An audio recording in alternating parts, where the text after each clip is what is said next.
new year, and welcome to In Touch with Durham County. I'm Deborah Craig Ray, General Manager of Strategic Planning and Innovation, Public Affairs, and Special Projects.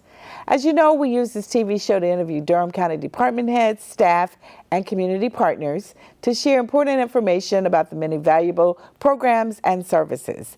Today, we want to take a look back at 2016.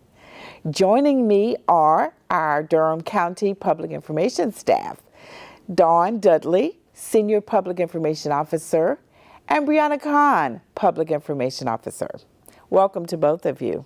Thank you for having us. We're going to have a great show. That's right. Definitely. So, Brianna, as the newest member of our team, please tell our viewers a little bit about your background prior to coming to Durham County government. Well, thank you, Deborah. First, I just want to say I'm excited to be here, and I'm extremely happy to be a part of this fabulous team. I come to Durham from Mooresville, where I served in a similar capacity for about 4.5 years. I have an undergraduate degree from the University of South Florida and a graduate degree from Liberty University. And also, I have a social media management certificate from NC State University. With my position at the town of Mooresville, it was a very similar position. I was in charge of our departments of marketing and communications, in addition to hosting and operating all of our large town events. Mm-hmm. Now tell our viewers what you do for Durham County government. So my responsibilities are to tell Durham County's story in a variety of forms to our residents and our internal and external customers. We gather information and produce communications from our various departments and distribute them through our different channels that we use. So it could be social media, next door, our website, our weekly e-newsletter that I'll talk about later on in the show as well. And that's basically what we do on a daily basis. Very good, very good. Now, Dawn, you've been here for a little while, but remind our viewers a little bit about your background prior to coming to Durham County. Okay, well, as you stated, I have been here for a while. Actually, last month marked 9 years of us working together for Durham County government. And so prior to coming to Durham County government, I had a background in government, both local and state. I came to Durham County from the city of Charlotte. And since that time, I've been here in a similar role to that of Brianna's, which is part of telling our story to the public and both our employees and keeping them informed. And so our hope is always that we're able to use creative and innovative strategies in order to inform the public and help shape their knowledge about what we do as a local government here in Durham. Mm-hmm. Now, what are your primary responsibilities in the office? So my role very much varies in addition to telling the story, but I work very closely with senior staff, including our Board of County Commissioners, and work heavily on our large projects, including major events. Mm-hmm. Mm-hmm. Now, let's take a look back at 2016. Of course, everybody remembers it was a big year, presidential election year, but there was an important election here in our own community. Dawn, can you talk about that? Yes, I definitely can talk about that. Well, just like the presidential election, we elect commissioners every 4 years. And so this year, all of our seats for the Board of County Commissioners were open, and we re-elected 3 of our 5 commissioners, and we welcomed 2 new commissioners to the staff. And on December 5th, 2016, Chief District Court Judge Marcia Moray swore in our new commissioners. And so we were really excited about that, and on that day we learned about our new chair of the board for 2017. Mm-hmm, mm-hmm. And we'd like to certainly congratulate our new commissioners, James Hill and Heidi Carter, and of course the board selected Commissioner Wendy Jacobs as our chair and James Hill as our vice chair. So look forward to seeing our new commissioners on this show very soon. Now let's continue with the theme of elections. So Brianna, in addition to the election for the board, we had another important issue on the ballot. Talk about that if you would. We did. We had our bond referendum, which was the first referendum since 2009 on the ballot.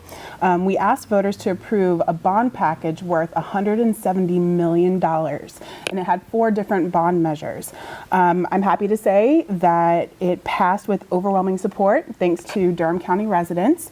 And because of that, we have 4 different issues. So Durham Public Schools is going to receive $90 million. We have our main library, which we'll talk about a little bit later in the show as well. It will receive $43 million. Durham Tech Community College will be receiving $20 million. And the Museum of Life and Science will be receiving $14 million, all for different projects that will help improve our community. Very good, and that's going to, of course, include some great economic development efforts going. And I'd also just like to thank Mr. Farad Ali and Mr. Michael Goodman, who led the community group that helped to get the word out about the bonds.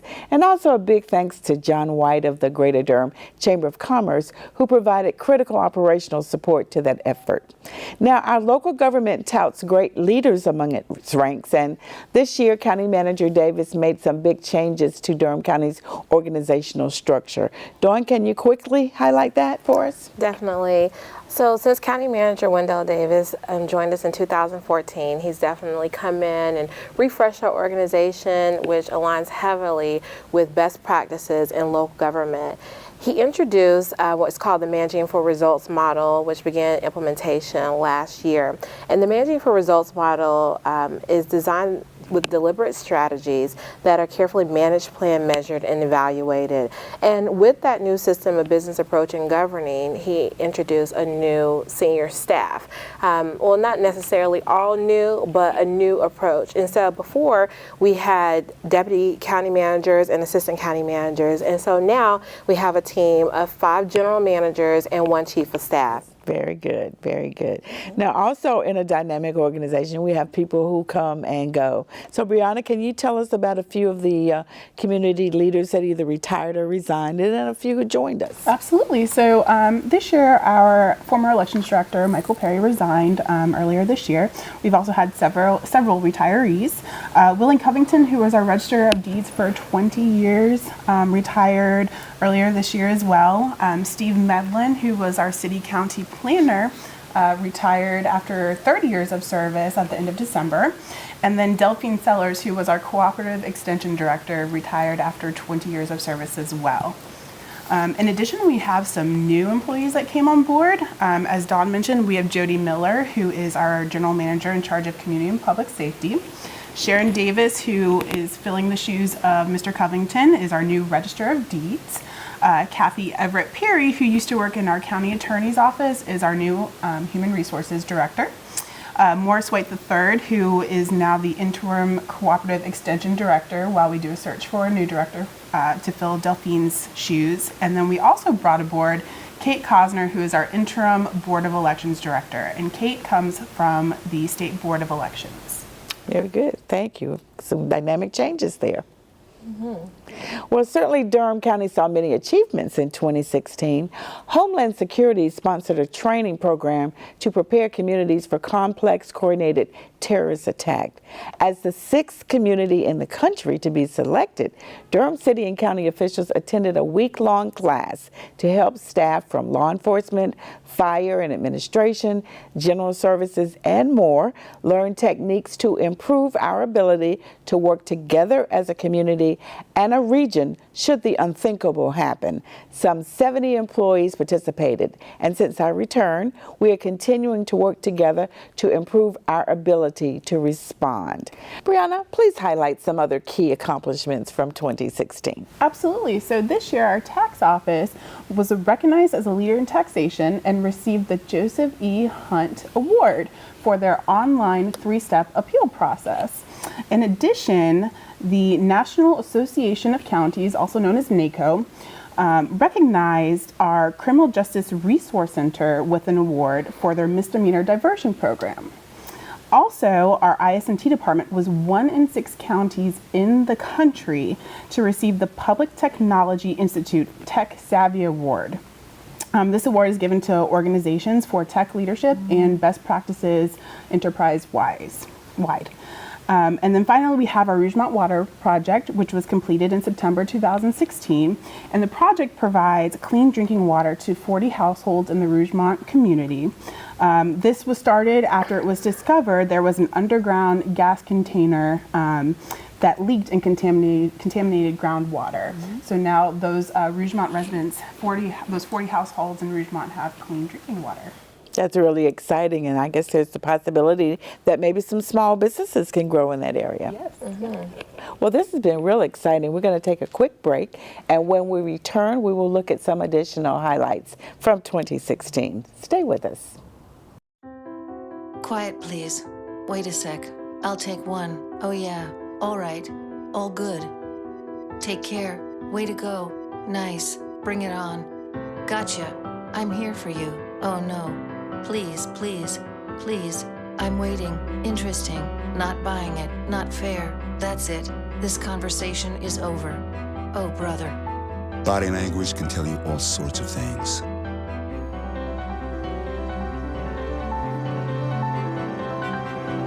I'm having a stroke. I'm having a stroke. Know the sudden signs. Learn fast. F, face drooping. A, arm weakness. S, speech difficulty. T, time. Time to call 911 immediately. The sooner they get to the hospital, the sooner they'll get treatment. And that can make a remarkable difference in their recovery. Learn the body language, the sudden signs, and spot a stroke fast.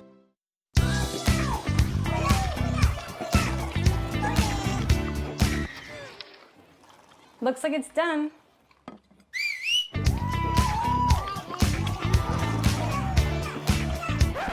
Don't let salmonella get funky with your chicken. On average, 1 in 6 Americans will get a foodborne illness this year. You can't see these microbes, but they might be there. So learn the right temperature to cook each type of meat. Keep your family safe at foodsafety.gov.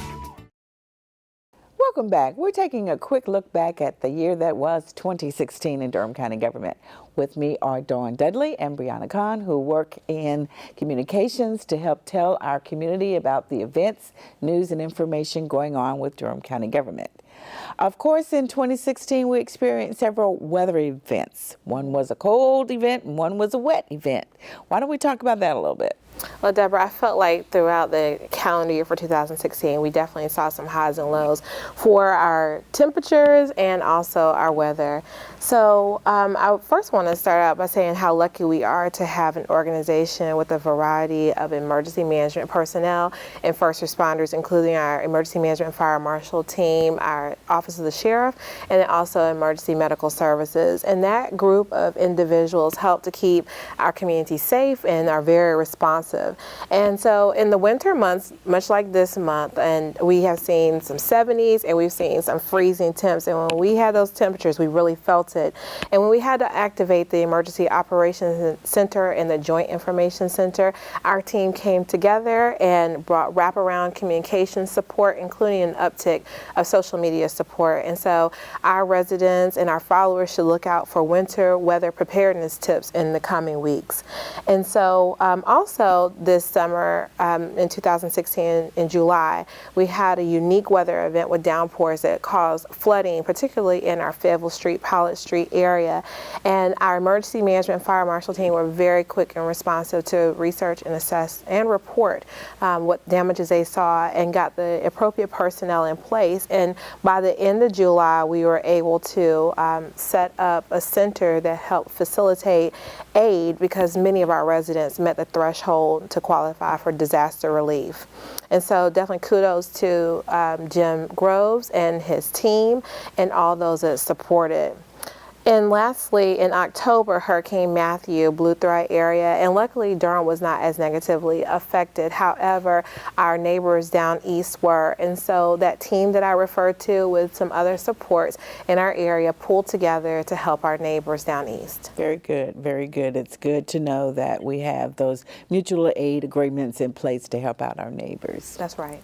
So also, Durham County Commissioners made some ordinance changes. One of those ordinance changes, Brianna, was a requirement that dog owners pick up after their pets. Can you talk about that and what that means for the community? Yes, absolutely. So starting September 14th, 2016, the Animal Services Division of the Office of the Sheriff began instituting fines for any dog owner that didn't pick up after their pet after they went to the bathroom on any public property, public right-of-way, or private property without the private property owner's permission.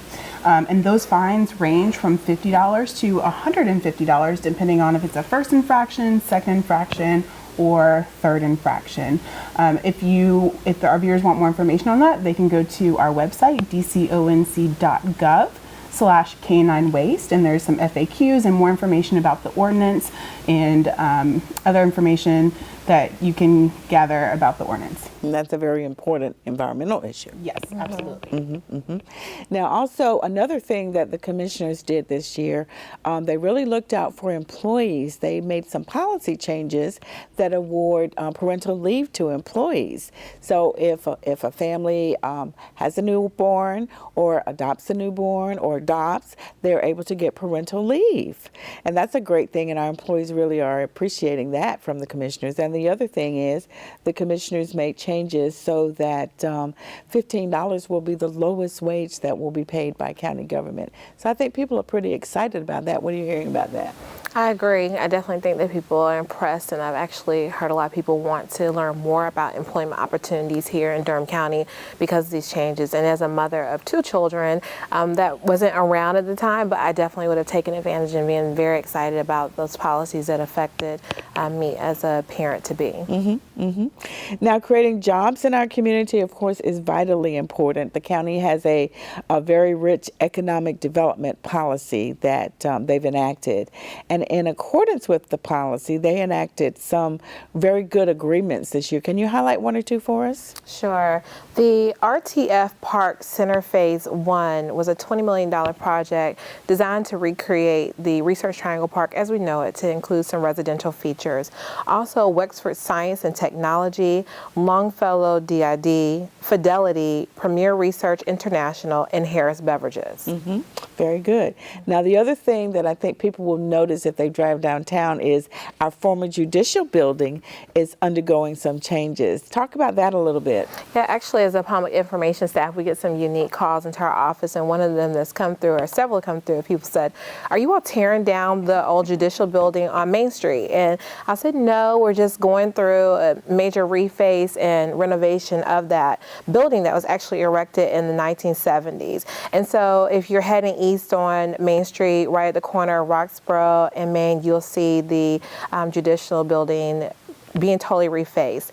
And so that building, once completed in 2018, there will be many of our administrative offices that are in rental locations throughout the county will then be housed in that area. And if you all keep following this show, you'll see us coming from another studio soon in that location. So we are definitely excited about that. So the building's going to be beautiful. The facade will be new. And also I wanted to mention there's an RFQ that will be going out in future months. We're looking for what's called a point of interest for public art. So if there are any artists that are out there that are interested in submitting a proposal, this is your opportunity to make your mark literally on Durham County. Listen up, creative class. That's right.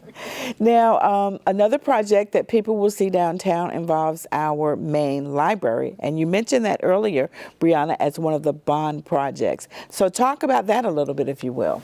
Well, we're getting started very soon. The main library will actually be closing January 15th to the public to begin its major expansion of the inside and the outside. Several of the projects included in with the bond funds is a new science and technology center, as well as an outdoor public plaza for programs and for events. So we're very excited. But just remember, you can always visit some of our other locations, so stop in today.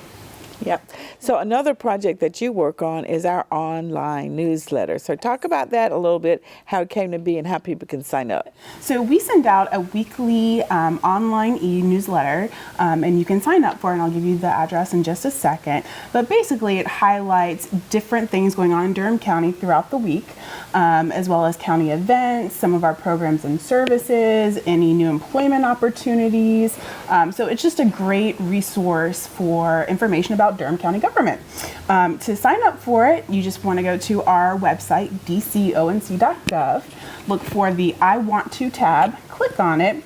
and then look for the sign up for online communications. Click on that link, and then you'll see the sign up for several of our online communications. Very good. So Dawn, tell people how they can get additional information about anything we're working on. Right. So to receive our emails, in addition to the part that is produced by Brianna, you can always go to our website, dconc.gov, and go under our public information tab to look for an opportunity to sign up for our emails, which includes our news releases and any other important information pieces. Also, you can always pick up the phone and call our front desk, which is 919-560-0000. And in this time and age, it is absolutely imperative for you to follow us on Facebook at Durham County Government, on Twitter at Durham County, on Instagram at Durham County Gov, and also you can sign up for Nextdoor and receive messages from us, and including our Emergency Management Department and the Office of the Sheriff. Well, I'd like to thank you both for the great work that you do telling the county story and just helping to keep our community informed of the things that we are doing on their behalf. That's right. And even though 2016 has come and gone, I just know 2017 is going to be fabulous. Yeah, and I look forward to the opportunity next year to tell our story, because public service is our business. That's it. That's it. Well, we'd like to thank you so much. We're out of time, but we appreciate you tuning in, and I can promise that over the coming months, you're going to get to meet our new commissioners, and you will learn much, much more about Durham County government. Thank you for watching In Touch with Durham County. Cheers.